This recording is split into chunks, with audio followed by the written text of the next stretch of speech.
Robert Whittaker is one of the best middleweights the UFC has ever had, but he did just have his teeth pushed into the back of his throat about 6 months ago. So the question remains, is Robert Whittaker still at the top of this food chain, or is he slowly falling off and aging out? My name is Angelo. This is We Want Picks, and I'm going to give you my bets for UFC Abu Dhabi. But before I look forward, let's take a minute and look back, because I made money at UFC 318. Did I make enough to fund my child's college education? No, not quite. I made 0.42 units of net profit. But the reality is, to be up money at UFC 318 is a gift from the heavens. I was bobbing and weaving chaos. We had 4 underdogs win on the main card alone, and I somehow found my spots and did my thing. Thankfully, I had a couple of safe bets, like a plus 3.5 on Patricio Pitbull.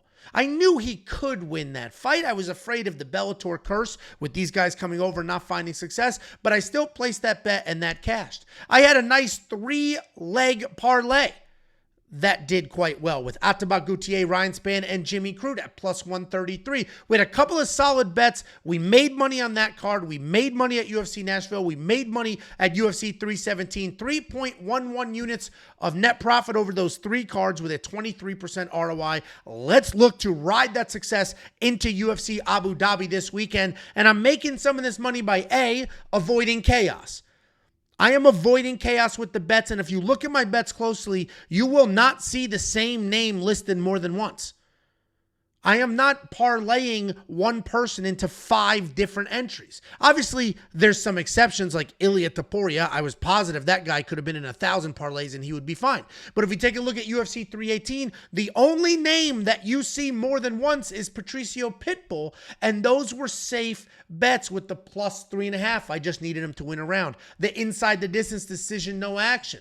I got a full refund there. So a lot of this has to do with finding spots that you believe in, mitigating risk by not overextending yourself, and then crossing your damn fingers, because fistfights are fistfights. I also eat my own dog food, drink my own champagne, and use my own tools on my website. If you go to WeWantPicks.com and you click Become a Member, you will instantly have access to a whole suite of tools. Of course, you're going to get a list of every single bet that I have and Jacob and BetSam, but you will also get access to the tools to find your own spots, to see your own journey. We have the fight simulator. This simulates fights 100,000 times. It gives you all of those outputs. We have the line movement tracker. This will give you the opening odds, the current odds, the win probability, and the line movement for every fighter on every card. We have the prop hunter, a curated set of data specifically designed to help you find prop bets, and all of that is available for an entire month at $10. If you go to WeWantPicks.com and you click Become a Member, it's $10.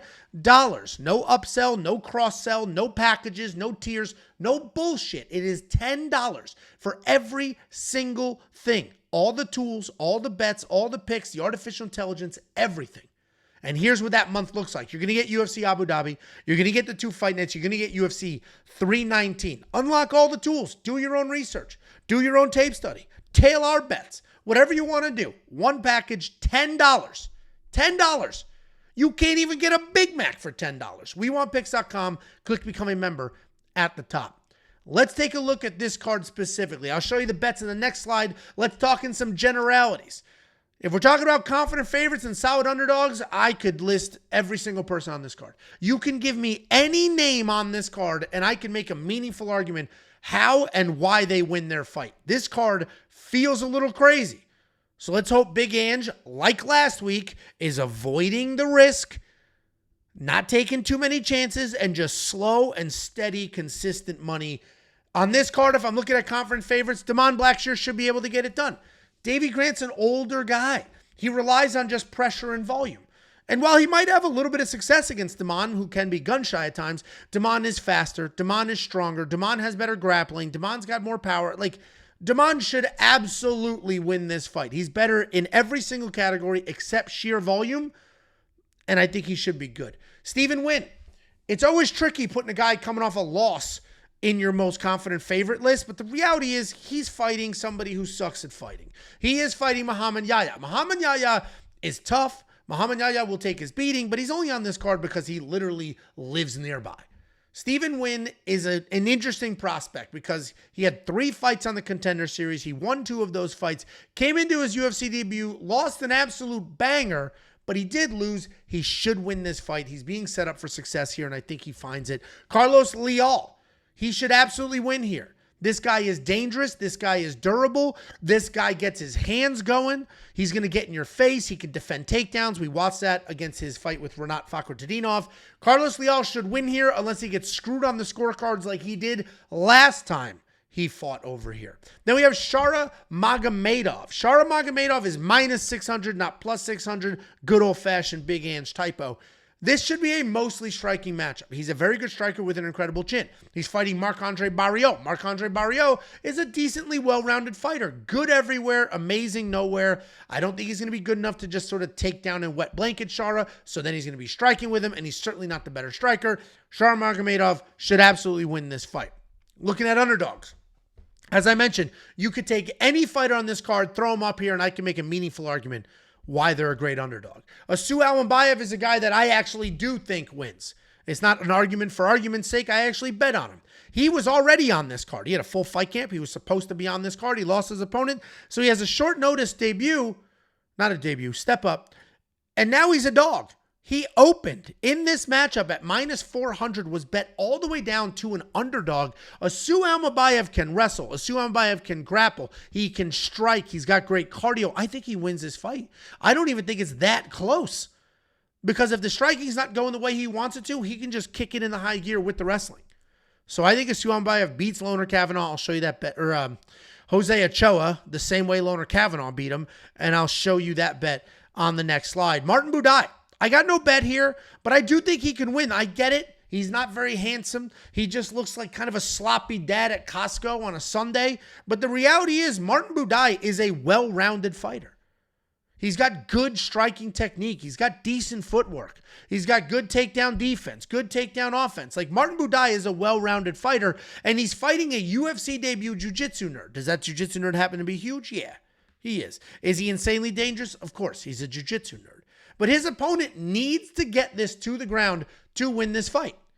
And I don't know if Marcus Buchecha is going to be able to just immediately snatch Martin and drag him to the ground. And the longer the fight goes, the more it's going to favor Martin because Martin's got great cardio, good footwork. If he can stay on the outside, not get taken down early, he's certainly not going to get taken down later.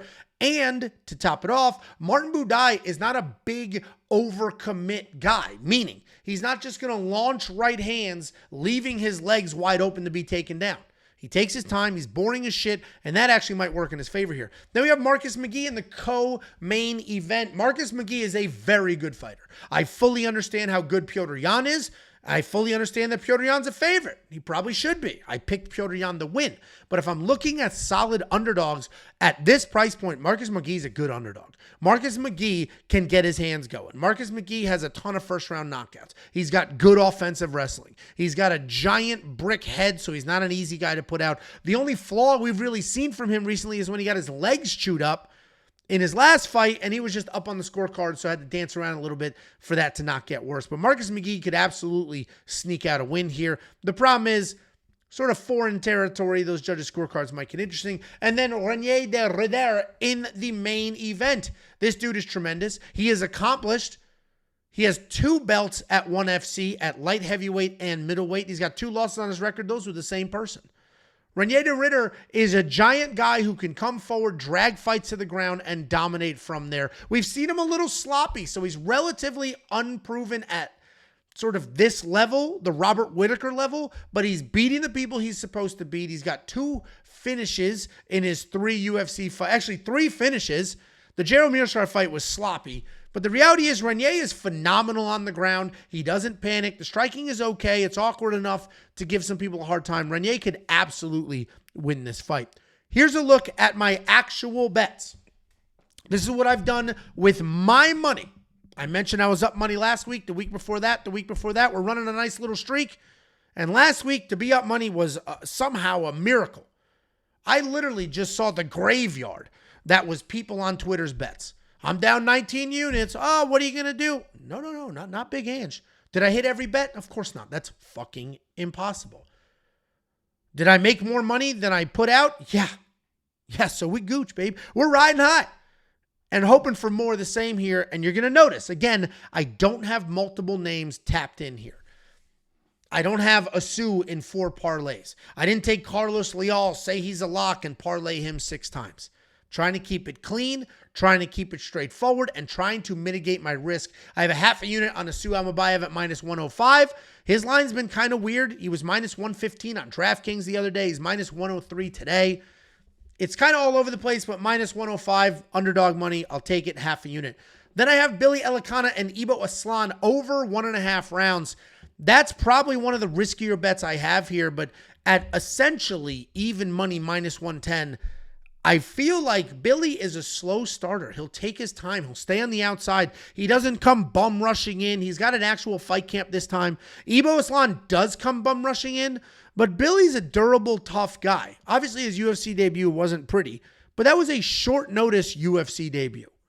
Short notice, step up, huge organization. I only have a half a unit here because there are some concerns, but I do think Billy could absolutely survive a little bit. And if Ibo doesn't get it done super early, he's not going to get it done because he's got some cardio issues. Then I have a nice 3-leg parlay. I believe the last 3 times I built a 3-leg parlay, which anybody who's been watching this knows that's kind of out of character for me. I don't like to do long tail parlays because they typically don't pay out. But I hit it last week. I hit it the week before. Let's go ahead and build ourselves another 3-leg parlay. It is minus money because the reality is this card is very expensive. We got Carlos Leal, Shara Magomedov. That should absolutely, those 2 legs should be good to go.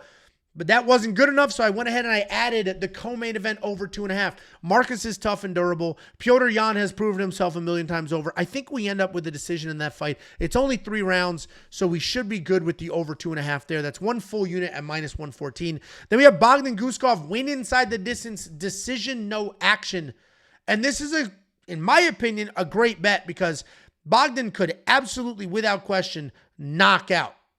He could absolutely knock out Nikita Krylov. Or he could just get beat, lose a decision.